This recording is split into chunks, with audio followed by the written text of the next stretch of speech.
I have some bad news. I'll start from the beginning. Over the past 24 months, I've been able to focus 100% of my attention exclusively on Yandere Simulator. I haven't had any family emergencies or medical emergencies or jury duty or anything else that would take my focus away from the game's development.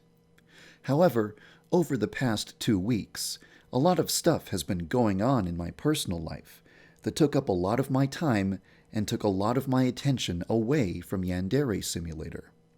It's actually kind of miraculous that I went for 2 years without having any major interruptions like this. I don't think that my YouTube channel is the right place to discuss personal issues, so I won't be elaborating about the problem here. In an average 2 week period, this is how I spend my time. Unfortunately, the time that I would have spent working on Osana was taken up by annoying personal garbage that I wish I didn't have to deal with. As a result, I don't have any exciting Osana progress to show you today, or any huge new features to show off today.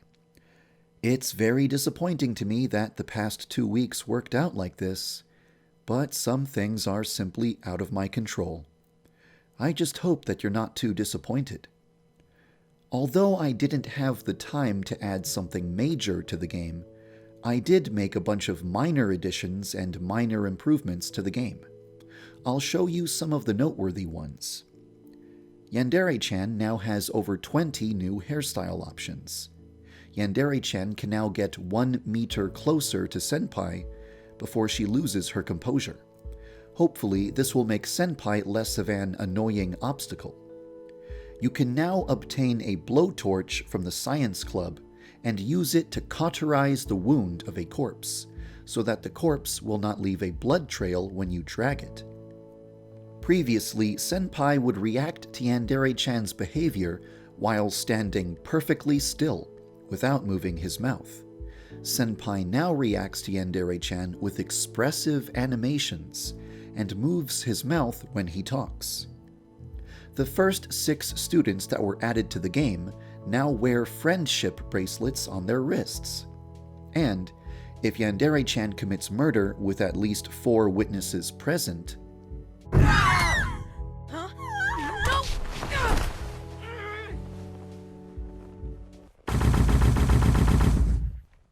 she will be apprehended by those witnesses.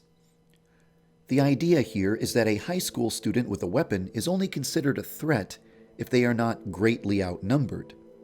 If Yandere-chan tries to commit murder in a crowd of people, she will quickly be overpowered and stopped by the nearest students. It's possible that, in the future, this will be balanced. For example, maybe witnesses won't be brave enough to apprehend Yandere-chan unless there is at least one student with a heroic personality nearby, making the first move.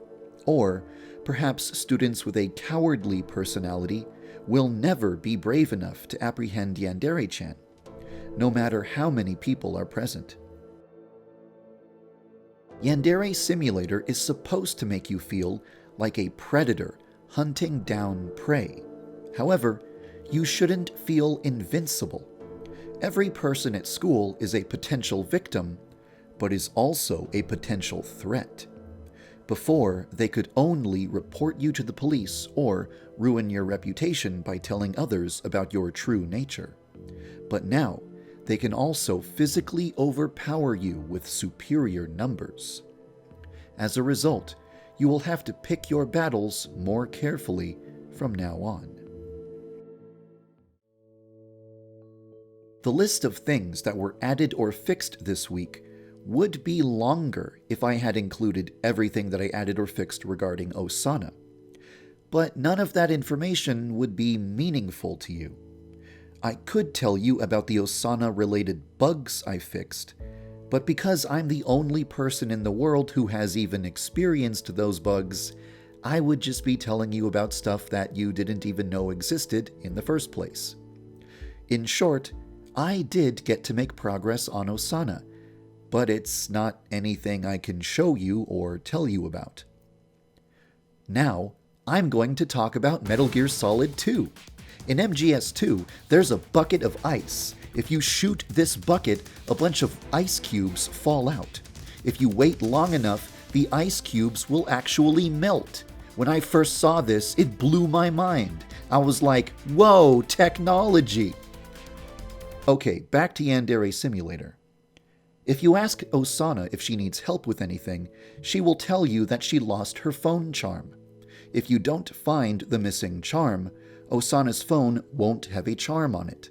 But if you do find the missing charm and return it to Osana, then the charm will be visible anytime Osana takes out her phone. I want to put a lot of little details into the game to give people the same "whoa, technology" feeling that I got when I played Metal Gear Solid 2 and saw all of the attention to detail.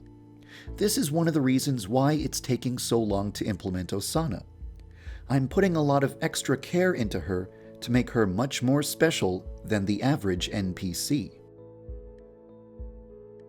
I always try to update the game on the 1st and 15th days of every month, although I'm usually one day late.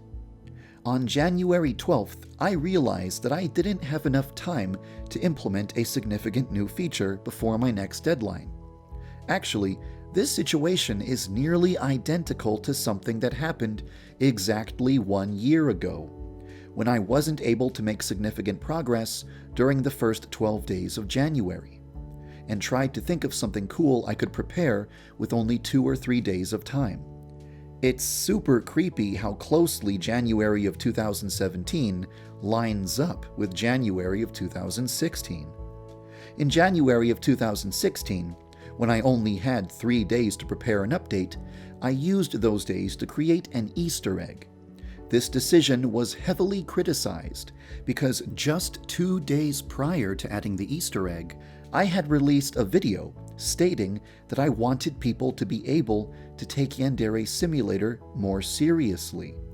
The decision to put a new Easter egg into the game seemed like a direct contradiction to everything I had just said in my previous video. Then, in January of 2017, I found myself in the exact same situation. With only 2 or 3 days remaining until my next deadline, I was faced with a choice. Do I make progress on something serious that wouldn't be ready in time for the next deadline, or do I work on something fun that can be completed within 3 days? If I chose to work on something fun, I would run the risk of repeating history and sparking anger from people who don't want me to spend any time working on Easter eggs. Well, you know what? The past 2 weeks were really rough, and I wanted to do something fun. So, I hope you enjoy it. Activating this Easter egg requires the player to follow a few steps. I'll look forward to watching YouTubers try and figure it out. One way to think of Yandere Simulator is to think of it as something that is moving in a straight line towards completion. However, there's another way to think of Yandere Sim. Instead of thinking of it as a straight line, you can think of it as a circle that is growing outwards in multiple directions. Each week, the circle gets larger in one direction. As long as the circle eventually reaches its full size, it doesn't matter which direction it moves in on any given week. I wanted to make a video examining these two concepts, the concept of Yandere Simulator as a race towards a specific goal, and the concept of Yandere Simulator as something that is constantly improving and developing in different ways. However, over the past 2 weeks, I simply didn't have enough time to make a video about this subject. Maybe I'll revisit this topic one day in the future. I'm sorry that I didn't have any exciting Osana progress or any huge new features to show off today. Hopefully, the next 2 weeks will go much more smoothly than the past 2 weeks. Thank you for following the development of Yandere Simulator.